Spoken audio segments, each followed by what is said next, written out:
यात्रा यहां से निकली थी, पास में से निकली थी। कन्याकुमारी से कश्मीर तक हम चले और हर यात्रा में से एक दो नारे निकलते हैं। भारत जोड़ो यात्रा में से सबसे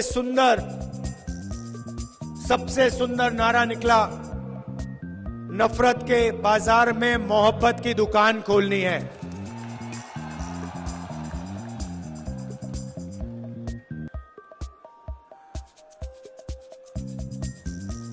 चार 4000 किलोमीटर हम चले और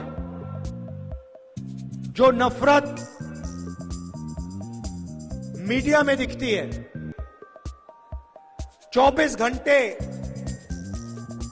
मीडिया में आपको दिखता है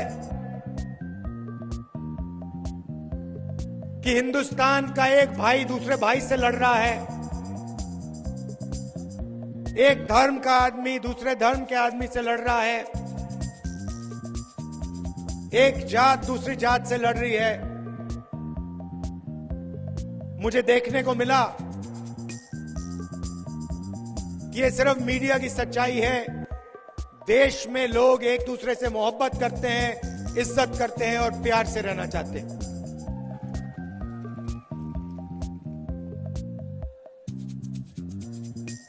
देश में दो तीन मुद्दे के बारे में लाखों लोगों ने मुझे कहा। टीवी पे देखो, आपको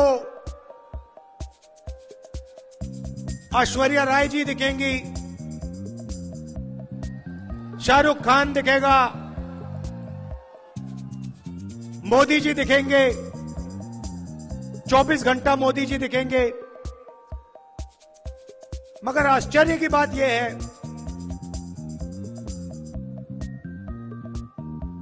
कि देश के किसान, उनकी आवाज, देश के बेरोजगार युवाओं की आवाज, गरीब मजदूरों की आवाज और उनके मुद्दों के बारे में आपको टीवी में कुछ नहीं दिखने वाला।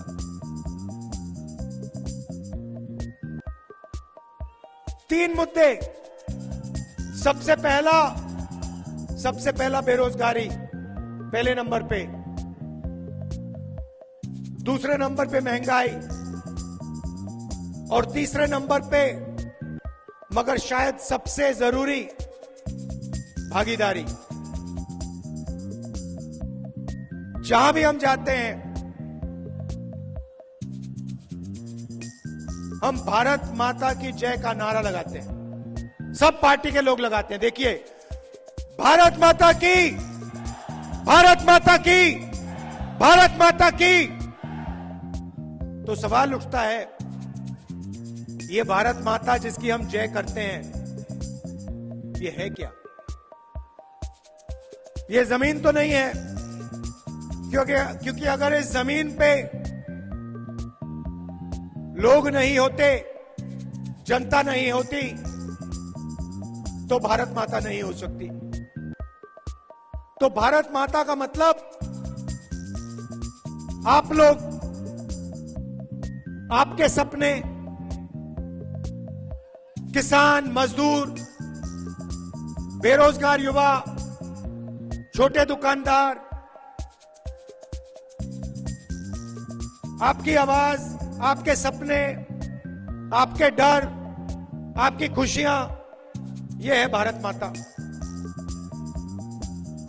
पार्लियामेंट हाउस में कुछ दिन पहले मैंने भाषण किया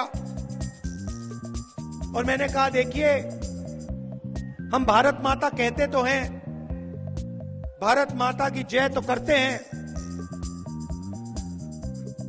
बाकी दुनिया जिसको हम भारत माता कहते हैं, बाकी दुनिया उसे सोने की चिड़िया कहती है। हम भारत माता कहते हैं, मगर विदेश के लोग हमारी भारत माता को सोने की चिड़िया कहते हैं। मतलब भारत माता में धन की कोई कमी नहीं है। अरबों रुपए भारत माता की मेहनत से, खून पसीने से अरबों रुपए बनते हैं। सवाल यह है, अरबों रुपए क्या वापस भारत माता को मिल रहे हैं या फिर 2, 3, 4 चुने हुए उद्योगपतियों को जा रहे हैं? यह सवाल है। हमारे युवा 24 घंटा बेरोजगार भटकते हैं। प्राइवेट कॉलेज में, प्राइवेट यूनिवर्सिटी में पढ़ते हैं, लाखों रुपए लग जाते हैं। पढ़ाई के बाद पता लगता है कि देश में रोजगार ही नहीं। तो मैंने पार्लियामेंट हाउस में बहुत गहरा सवाल पूछा नरेंद्र मोदी से, बीजेपी के नेताओं से, और मैंने पूछा कि भारत माता का हम नारा लगाते हैं, मगर भारत माता में किसकी कितनी आबादी है यह किसी को नहीं मालूम। मैंने जाति जनगणना की मांग की। मैं आपसे पूछूं, जो छत पे लोग खड़े हैं, आपसे पूछूं कि देश में पिछड़ों की कितनी आबादी है, आप मुझे जवाब नहीं दे सकते। लोग जानते हैं कि पिछड़े वर्ग की बहुत बड़ी आबादी है, मगर ये नहीं जानते कि कितनी है। ये सवाल जरूरी क्यों है? क्योंकि अगर हम भागीदारी देना चाहते हैं, पिछड़ों को भागीदारी देना चाहते हैं, तो हमें मालूम होना पड़ेगा कि पिछले हैं कितने। भाइयों और बहनों, देश को एमपी और एमएलए नहीं चलाते हैं। अगर आप ये सोचते हो, आप गलतफहमी में हो। देश को आईएएस के अफसर चलाते हैं। किसी भी बच्चे से पूछ लो, उससे पूछो क्या करना चाहते हो, बच्चा आपको कहेगा मैं तो आईएएस में जाना चाहता हूं। फिर उससे पूछना क्यों, आईएएस में क्यों, कहेगा क्योंकि आईएएस के लोग देश को चलाते हैं। सच्चाई है। तो 90 आईएएस के अफसर हिंदुस्तान को चलाते हैं। बजट का हर पैसा, एक एक पैसा के बारे में ये 90 लोग निर्णय लेते हैं। नरेंद्र मोदी कैबिनेट सेक्रेटरी और secretary to government of India, ये 90 लोग मिलकर बजट को बांटते हैं। यहां पे आपकी कनाल नहीं बनी। ईआरसीपी का वायदा किया था नरेंद्र मोदी जी ने, जयपुर में किया, अजमेर में किया,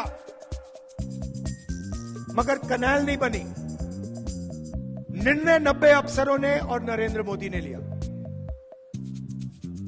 स्वास्थ्य में कितना पैसा जाता है, शिक्षा में कितना जाता है, 90 अफसर लेते हैं।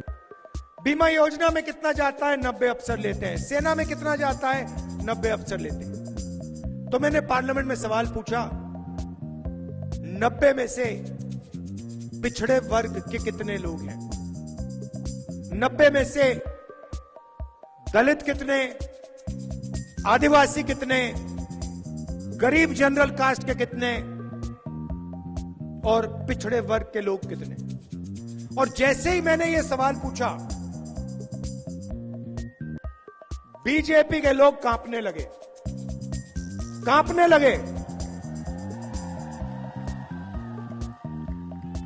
राहुल गांधी ने यह कैसे पूछ लिया, यह सवाल कैसे पूछ लिया राहुल गांधी ने? नरेंद्र मोदी पहले कहते थे मैं ओबीसी का हूं, हर भाषण में मैं पिछड़े वर्ग का हूं, मैं ओबीसी का हूं। और जब मैंने जाति जनगणना की बात की, मैंने ओबीसी वर्ग को भागीदारी देने का सवाल उठाया। उसके बाद नरेंद्र मोदी कहते हैं, सब भाषण में कहते हैं, भाइयों और बहनों, देश में सिर्फ एक जात है, वो है गरीब। मतलब आप ओबीसी और देश में सिर्फ एक जात, वो गरीब। जब चुनाव जीतने का समय आया तो आप ओबीसी, जब पिछड़ों को उनकी शक्ति दिखाने का समय आया, उनको भागीदारी देने का समय आया, जाति जनगणना करने का समय आया, तो देश में कोई जात नहीं, सिर्फ एक गरीब। भाइयों और बहनों, बीजेपी के लोगों ने जवाब नहीं दिया, मगर मैंने आंकड़ा निकाला। 90 में से सिर्फ 3 अफसर ओबीसी वर्ग के हैं। आपकी आबादी कम से कम 50% है। कम से कम आपकी आबादी 50% है और 90 में से 3 आपके। और सुनिए, वो 3 अफसर बड़ी मिनिस्ट्री नहीं चलाते, कोने में बैठते हैं। अगर हिंदुस्तान की सरकार 100 रुपए खर्च करती है तो ओबीसी अफसर सिर्फ 5 रुपए का निर्णय लेते हैं। आपकी आबादी 50%, आपकी हिस्सेदारी 5%। यहां आदिवासी भाई बहन भी हैं। आपकी आबादी 12 से 14% है देश में। 90 में से 3 अफसर आपके। और अगर पिछड़े वर्ग के अफसर 100 में से 5 रुपए का निर्णय लेते हैं, तो आदिवासी अफसर 100 में से 10 पैसा का निर्णय लेते हैं। 50% आबादी, 5% भागीदारी। 12 से 14% आबादी और 100 में से 10 पैसे की भागीदारी। यह सच्चाई है। इनकी योजनाएं देखिए, हमारी योजनाएं देखिए। हमारी योजना मनरेगा, पैसा कहां जाता है? पिछड़ों के पास, दलितों के पास, आदिवासियों के पास, गरीब जनरल कास्ट के लोगों के पास। भोजन का अधिकार पिछड़ों के पास, दलितों के पास, आदिवासियों के पास, गरीब जनरल कास्ट के पास। हमारी सारी की सारी योजनाएं पिछड़ों को दी जाती हैं, गरीब जनरल कास्ट के लोगों को दी जाती हैं, आदिवासियों को, दलितों को। जीएसटी की योजना लाए। जीएसटी से किसी को यहां पे फायदा हुआ? नहीं। जीएसटी से अदानी को फायदा हुआ। नोटबंदी लाए, गरीबों को फायदा हुआ? फसल बीमा योजना का उदाहरण देना चाहता हूं। फसल बीमा योजना में हिंदुस्तान की सरकार आपसे जीएसटी का पैसा लेती है। 35,000 करोड़ रुपए आपसे लिया जाता है। 20,000 करोड़ रुपए दिल्ली की सरकार डालती है, 10,000 करोड़ रुपए स्टेट की सरकार डालती है, 5,000 करोड़ रुपए किसान देता है। 35,000 के 35,000 रुपए नरेंद्र मोदी 16 कंपनियों को देता है। मतलब पैसा आपका जीएसटी से आपने दिया। 35,000 करोड़ रुपए 16 कंपनी को नरेंद्र मोदी देते हैं। उसमें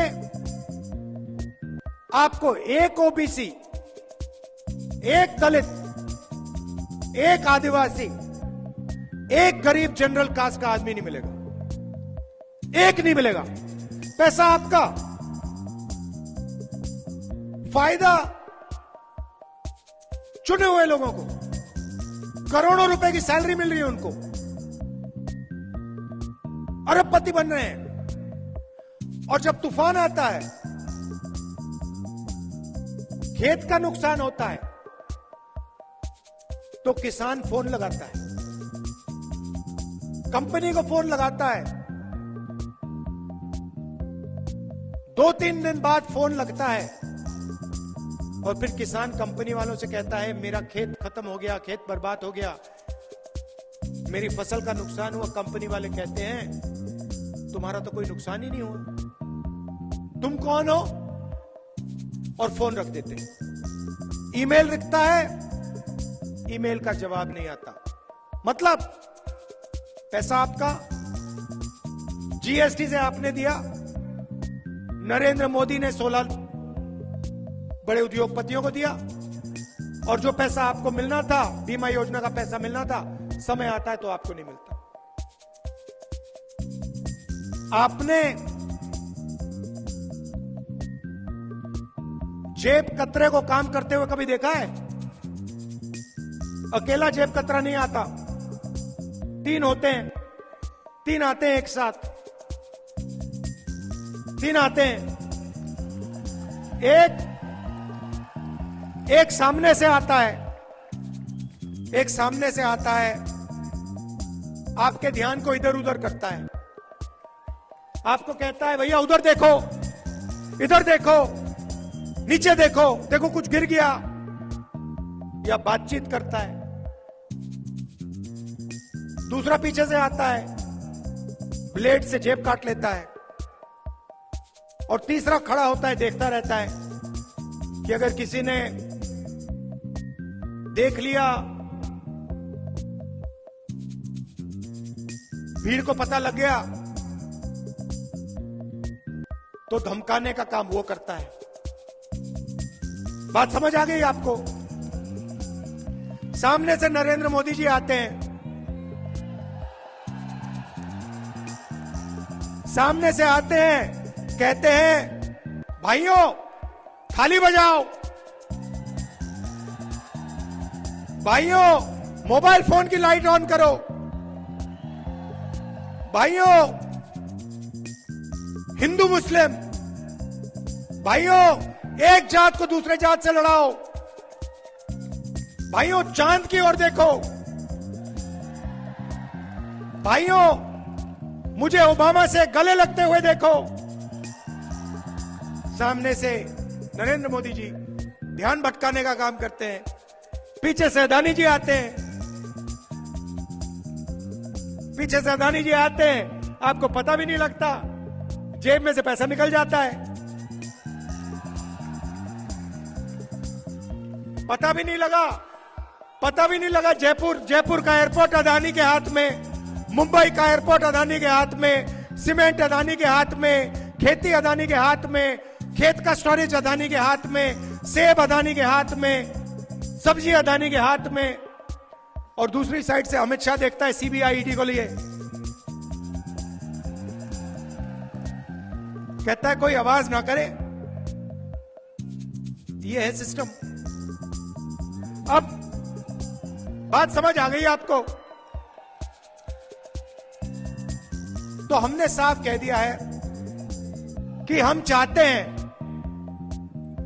अब कांग्रेस पार्टी देखिए, कांग्रेस पार्टी ने आपका टाइम कभी जाया नहीं किया। जब आपको जरूरत पड़ी,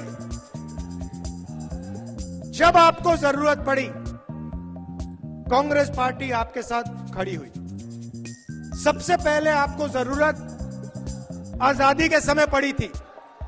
भैया ठहर जाइए। सबसे पहले आपको आजादी के समय कांग्रेस पार्टी की जरूरत पड़ी। कांग्रेस पार्टी ने आपके साथ खड़े होकर अंग्रेजों को परे कर दिया, हटा दिया, भगा दिया। उसके बाद हरी क्रांति, सफेद क्रांति, लिबरलाइजेशन, कंप्यूटर रेवोल्यूशन, ये सारा का सारा काम कांग्रेस पार्टी ने आपके साथ कदम मिलाकर किया है। तो मैं आपसे कहना चाहता हूं, अब देश में क्रांतिकारी काम करने का समय आ गया है। अब ये जो देश में बेरोजगारी फैला दी है नरेंद्र मोदी ने, जो महंगाई फैला दी है नरेंद्र मोदी ने, इसको खत्म करने का समय आ गया है। और इसका तरीका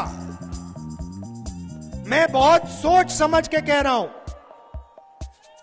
बेरोजगारी को मिटाने का तरीका, महंगाई को कम करने का तरीका, पिछड़ों को, दलितों को, आदिवासियों को और गरीब जनरल कास्ट के लोगों को भागीदारी देने का है। जिस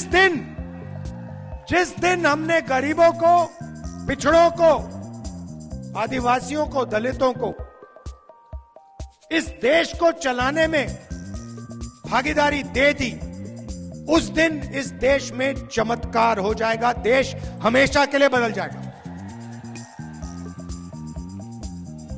छोटे काम होते रहेंगे, मगर क्रांतिकारी काम, जाति जनगणना का काम राजस्थान में और दिल्ली में कांग्रेस पार्टी देश की जनता के लिए करने जा रही है।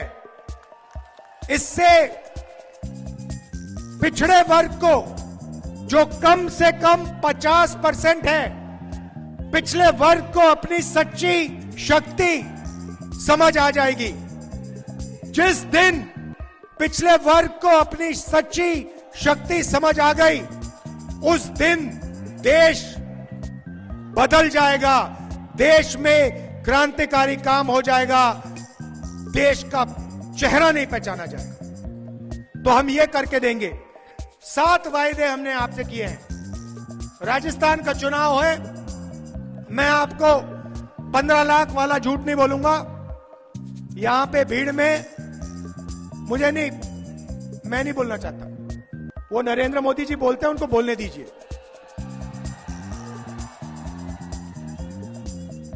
आप जानते हो, देखिए यहां पे हजारों लोग हैं। इस भीड़ में लोगों को चोट लगी होगी, किसी को कैंसर हुआ होगा, किसी को डायबिटीज हुई होगी, किसी को दिल का दौरा पड़ा होगा, मगर राजस्थान में इस भीड़ में एक व्यक्ति ने इलाज के लिए 1 रुपया नहीं दिया। 25 लाख रुपए तक 25 लाख रुपए तक का इलाज राजस्थान की सरकार आपके लिए करती है, प्यार से दिल खोलकर करती है, प्राइवेट अस्पताल में करती है। पैसा किसको दिया? अदानी को नहीं, आपको, किसानों को, मजदूरों को, पिछड़ों को, दलितों को, आदिवासियों को, गरीब जनरल कास्ट के लोगों को। चुनाव के बाद यहां हमारी माताएं बहनें आई हैं, आप अच्छी तरह सुनो। आप सब यहां जो बैठी हो, आप सबको बैंक में हर साल सरकार 10,000 रुपए डाल के देगी। सिर्फ आपको नहीं, राजस्थान के हर घर में एक महिला को राजस्थान की कांग्रेस की सरकार 10,000 रुपए बैंक अकाउंट में डाल के देगी। आप सिलेंडर 1200 रुपए, नरेंद्र मोदी वाला 1200 रुपए का सिलेंडर नहीं खरीदोगे, आप 500 रुपए का सिलेंडर खरीदोगे। यहां पे जो कैनाल का काम नरेंद्र मोदी ने पूरा करने का वायदा किया था, ईआरसीपी वाला, उन्होंने नहीं किया, मगर राजस्थान की सरकार ने अपने पैसे से कैनाल की जिम्मेदारी ली है और इस कैनाल को, इसका काम हम पूरा करके दिखाएंगे। और शायद सबसे बड़ा काम जो हमारे सरकारी कर्मचारी हैं, जिनकी जेब में से नरेंद्र मोदी ने ओल्ड पेंशन स्कीम छीना, उस ओल्ड पेंशन स्कीम को हम वापस उनके हवाले करने जा रहे हैं, कर दिया है, और उसका पूरा का पूरा फायदा सरकार के कर्मचारियों को मिलेगा। भाई और बहनों, निर्णय आपको करना है। मोदी जी की गारंटी का मतलब अदानी जी की गारंटी, कांग्रेस पार्टी की गारंटी का मतलब आपकी गारंटी, भारत माता की गारंटी। हम भारत माता की जय करते हैं और भारत माता की आवाज सुनकर भारत माता की मदद करते हैं, भारत माता का धन भारत माता को वापस देते हैं। वो भारत माता के नारे लगाते हैं और अदानी जी की जय करते हैं। आपको निर्णय लेना है, कांग्रेस पार्टी को यहां जिताइए, भारी बहुमत से जिताइए। मैं जानता हूं यहां पे 4 की 4 सीट आप हमें दे रहे हैं, इसका मैं आपको दिल से धन्यवाद करता हूं। नमस्कार, जय हिंद।